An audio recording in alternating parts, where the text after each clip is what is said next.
আমার কোন ইজ্জত সম্মান ছিল না। আমি কালো লোক, সামাজিক ভাবে কালো এবং গঠন যার ভালো না, সমাজে তাকে বেশি ইজ্জত দেয় না, সম্মান দিতে চায় না। আমি সেই লোক। এমনি লোকটা ডাক দিয়ে বলে, আপনি যদি সেই লোক হয়ে থাকেন তাহলে আমি বকরির ছাগলের রাখাল রয়ে গেলাম। আপনার এত ইজ্জত সম্মান কেমনে হইলো, এই বেশ কমরা কেমনে হইলো আমি জানতে চাই।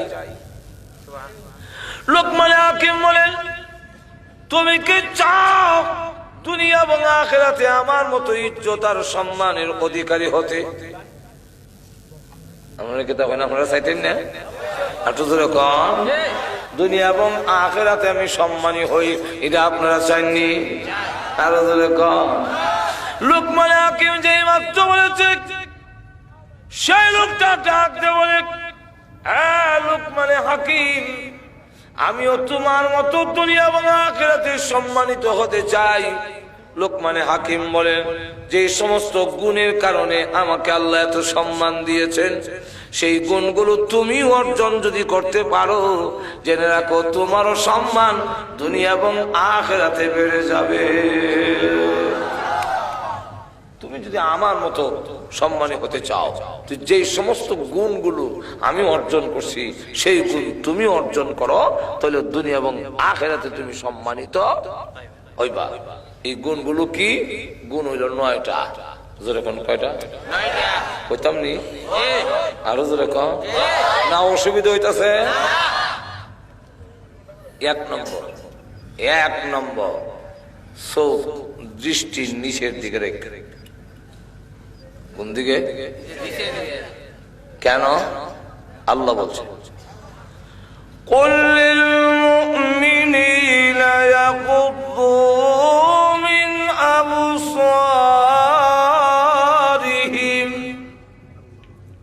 হে রাসূল, আপনি মুমিন পুরুষদেরকে বলুন তারা যেন দৃষ্টি নজর নিচের দিকে রাখে। নারীদেরকেও বলুন নজর নিচের দিকে রাখো।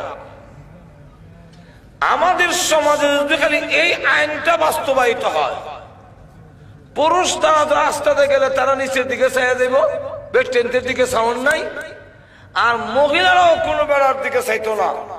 এই নয়, শুধু আইনটা যদি, এই কথাটা যদি মেনে নেওয়া হয়, তাহলে আমাদের সমাজের অনেক জিনা এসিড মারা বন্ধ হয়ে যাবে। কিন্তু তা না করে আরো কয় নারী পুরুষের কাঁধে কাঁধ মিলাইয়া কাজ করতে হবে। নারী পুরুষে মিলে কাঁধে কাঁধ মিলে কাজ করতে হবে। দেশকে সমৃদ্ধিশালী করতে হলে, উন্নতশীল একটি দেশ গঠন করতে হলে নারী পুরুষের কাঁধে কাঁধ মিলে কাজ করতে হবে। আমার উঠেছে আসে, তার জন্য আপনি আসুন কে লেগে? আমি বললাম ইবারের বাসন শুনি আমার আসুন। আমিও যদি এখন দেশে গিয়ে ওয়াজ করি যে ভাইরা আমার দেশ সমৃদ্ধিশালী হোক, আমিও চাই, উন্নতশীল ডিজিটাল দেশ হোক, এটা আমিও চাই। সুতরাং উন্নত মানের দেশ হইতে গেলে ফসল ভালো ফলাইন লাগবে, নাহলে উন্নতি হবে কেমনে? সুতরাং আপনারা সামনের বছর থেকে এখন আর শুধু গরু দিয়ে চাষাবাদ করলে হবে না, ছাগল আর গরু কাঁধে কাঁধ মিলে চাষাবাদ করতে হবে। আমার এই কথা মান্য যদি আপনারা গরুর কান্দ জোয়ার আর এদিকে একদিকে ছাগল, কাঁধে কাঁধ মিলবো নি? গরু আর ছাগলে যেমন কাঁধ মিলে না, আমার হাতে ভাত আঙুল যেমন এক সমান না, ওটার গরু যেমন এক সমান না, হাতি আর ওট যেমন এক সমান না, নারী আর পুরুষও কাঁধে কাঁধ মিলে না। কাঁধে কাঁধ মিলে যদি কাজ করতে যায়, দুর্গতি বাড়বে ছাড়া জাতির উন্নতি হবে না।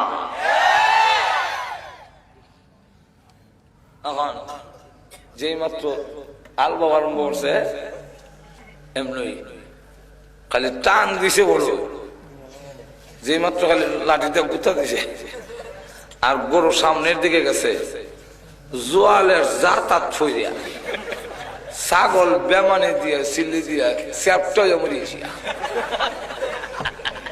আর জোয়াল বাঙ্গিয়া গিয়া লাঙ্গল গরুর ঠ্যাঙ্গল আছে, গরু মাসে লাগতি, এই লাঙ্গল ঘুরিয়া লাগছে বেটার পাও, বেটার ফাও কাটছে, জোয়াল ভাঙছে, ছাগল নিহত হয়েছে। এই দুর্গতি কেলে হয়েছে? ছাগলের গরু হাল বাইতে গিয়া। যেরকম ঠিক কিনা?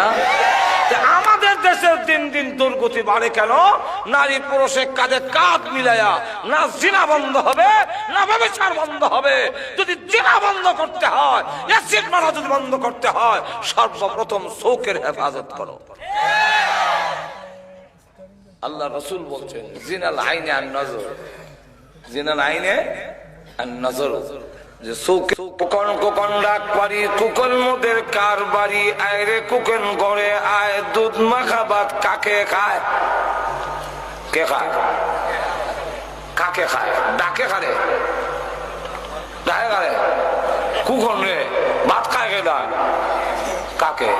কাকে যদি খায় কুকন রে ডাকে কেন? আর কুকনকে যখন ডাকে তখন তো বলার দরকার ছিল কুকন কুকন ডাক পারি, কুকন মোদের কার বাড়ি, আইরে কুকন করে আয়, দুধ মাখা ভাত খাইয়া যা। যেরকম ঠিক না? ডাকে কুকন রে আর ভাত খায় খাওয়ায়। এটা কি কবিতা? কবিতা ঠিক আছে, কিন্তু কিছু শব্দ মাহজুব আছে, উজ্জ আছে। কুকনের জন্য দুধ দিয়া ভাত মাখাইছে, মা খাওয়াবে, কিন্তু কুকন এটা দুষ্ট। কুকন সে বাড়ির গেইনের বাইরে চলে গেছে, মা ডাইনে গেলে হে বামে যায়, মা বামে গেলে হে ডাইনে যায়, ধরা দেয় না। মা অগ্রসর হলে মাটির শাখা দিয়া ইটা মারে।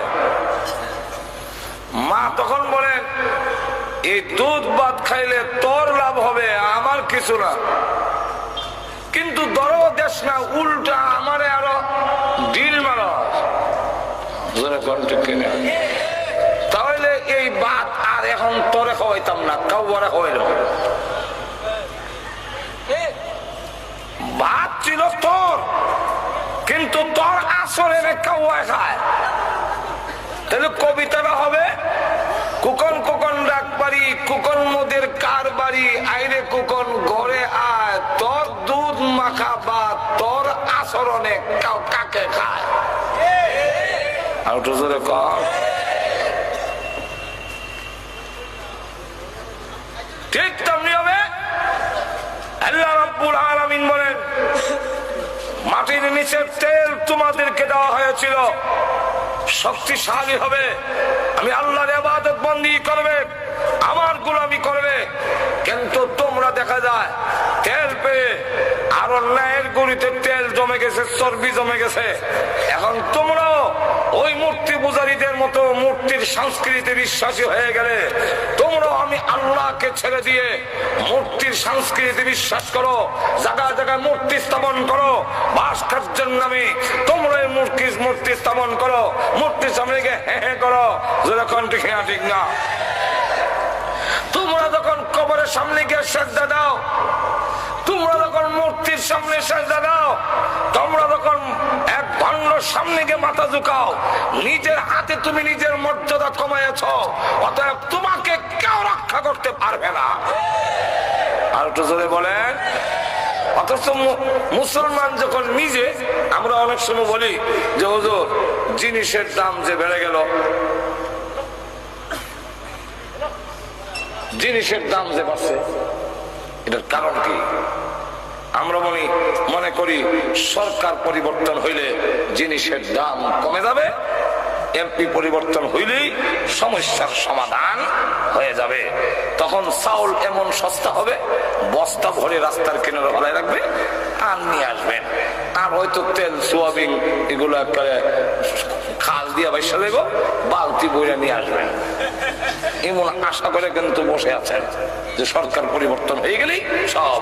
হযরত বিলাল রাদিয়াল্লাহু আনহু যখন যাওয়ার সময় এসে গেছে, আজরাইল এসে বলে, ও বিলাল, আল্লাহ আপনাকে সালাম দিয়েছেন, সালাম গ্রহণ করুন। আমি আজরাইল সহ সমস্ত ফেরেশতারা আপনাকে ভালোবাসে। শুধু তা না, আমি আর একটা জিনিস আপনাকে জানাই দিতে চাই, আল্লাহ এই কথা বলেছেন যে মহান আল্লাহ রাব্বুল আলামিন আপনাকে ভালোবাসেন। হযরত বিলাল রাদিয়াল্লাহু আনহুকে মারে আর জোরে জোরে আল্লাহু আহাদ বলে। কালা বিলাল লাল হয়ে যায়। আবু বকর সিদ্দিক রাদিয়াল্লাহু আনহুর কাছে দিয়ে যায় আর দেখে বলে, বিলাল, আমাদের আল্লাহ এমন আল্লাহ, আসতে বললেও শুনে। ও বিলাল, এত জোরে বলার দরকার নাই, তোকে মারবি বেশি, তুমি আসতে বলো। হযরত বিলাল রাদিয়াল্লাহু আনহু বলেন, আর বলবো না। পরের দিন আমার তাকায় দেখে বিলাল রাদিয়াল্লাহু আনহুকে রক্তাক্ত করে মরা লাশের মতো রাস্তা দিয়ে টানে। উনি জোরে জোরে আল্লাহু আহাদ বলে, যত জোরে মারে তত জোরে আল্লাহু আহাদ বলে। হযরত আবু বকর সিদ্দিক রাদিয়াল্লাহু আনহু বলেন, বিলাল, তোমাকে না কালকে নিষেধ করলাম কইও না, তুমিও বললে বলবে না, এখন বলো কেন? আর বলবো না। এরপরের দিন হযরত বিলাল রাদিয়াল্লাহু আনহুকে আবার দেখেন তারা মারে আর তিনি জোরে জোরে আল্লাহু আহাদ বলে। হযরত আবু বকর সিদ্দিক বলেন, বিলাল, তুমি না ওয়াদা করো যে আর বলবে না, তো বলো কেন? হ্যাঁ বিলাল, আল্লাহ রাব্বুল আলামিন তুই এমন আল্লাহ, আসতে বললেও শুনে, তুমি এত জোরে বলে কেন? হযরত বিলাল রাদিয়াল্লাহু আনহু বলেন, ও আবু বকর সিদ্দিক, এতদিন পর্যন্ত আপনার কাছে আসল কথা বলি নাই, আজকে আসল কথা বলি। আপনার সাথে ওয়াদা করি, আপনি আমাদের মুরব্বী, আপনি নবীর সাহাবীর মধ্যে সবচেয়ে বড় মুরব্বী, একটা কথা বললে অমান্য করতে পারি না। কিন্তু আবার কেন ওয়াদা ভঙ্গ করে জানেন? ওই বেঈমান কাফেররা তখন আমাকে ব্যত্যাঘাত করে আর আমি জোরে জোরে আল্লাহু আহাদ বলি, তখন এত মজা, এত মধুর লাগে। ওই বেঈমান কাফেরদের নির্যাতনের কষ্ট আমি বিলাল আর টের পাই না। যেই বিলালের অন্তরে আল্লাহর এত মহব্বত, ওনাকে সালাম দিবে না? হযরত বিলাল রাদিয়াল্লাহু আনহু বলে, আজরাইল, তুমি এই মুহূর্তে আমাকে সংবাদ দিলে যে আল্লাহ রাব্বুল আলামিন আমাকে ভালোবাসেন। আমি আল্লাহ রাসূলের হাদিস শুনেছি, রাসূল বলেছেন, আল্লাহ যাদেরকে ভালোবাসেন মৃত্যুর সময় কোনো দরখাস্ত করলে ওই দরখাস্ত পুরা না হওয়া পর্যন্ত আজরাইল গায়ে হাত লাগায় না। আজরাইল, তুমি আমাকে বলছো আমি মৃত্যুর জন্য প্রস্তুতি নেওয়ার জন্য, জানো না মুসলমানকে মৃত্যুর প্রস্তুতির জন্য সময় দেওয়ার দরকার নাই। যতজন মুসলমান আছে প্রত্যেক মুসলমান 24 ঘন্টা মৃত্যুর জন্য প্রস্তুত থাকে। তবে আমার একটা কথা, ওই বেঈমান কাফের আমাকে যখন মারত তখন আমি মনে করতাম আজকে এই দিন আমার জীবনের শেষ দিন, কিন্তু আমার শাহাদত নসিবে নাই, কপালে নাই। এখন আমি চাই এমন ভাবে মৃত্যুবরণ করতে, আমি এখন 4 রাকাত নামাজের নিয়ত বাঁধবো। প্রথম রাকাতে আমার গায়ে হাত দিও না, দ্বিতীয় রাকাতে তুমি হাত দিতে পারবে না, তৃতীয় রাকাতেও দিও না, চতুর্থ রাকাতে প্রথম সাজদায় হাত দিও না, শেষ সাজদায় যখন পড়বরে আজরাইল, আল্লাহর কসম করে বলি রুহু বের না করা পর্যন্ত আমি বিলাল আর মাথা উঠাবো না। আজরাইল, আমি চাই এমন ভাবে পৃথিবীর থেকে বিদায় হয়ে যেতে, আল্লাহ আমার মুনিব, আমি আল্লাহর গোলাম।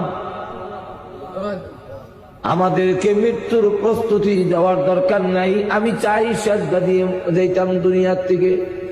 এমনি আল্লাহ ডাকতে বলেন, আজরাইল রে, আমি আল্লাহ বিলালের দরখাস্ত এই মুহূর্তে মঞ্জুর করে নিয়েছি। এখন আসুন, গেল একটা। আরেকটা হলো কিয়ামতের হালত 2 ভাগে বিভক্ত আছে। পৃথিবী ভাঙা, এই আছে পৃথিবী কে বানাইছেন?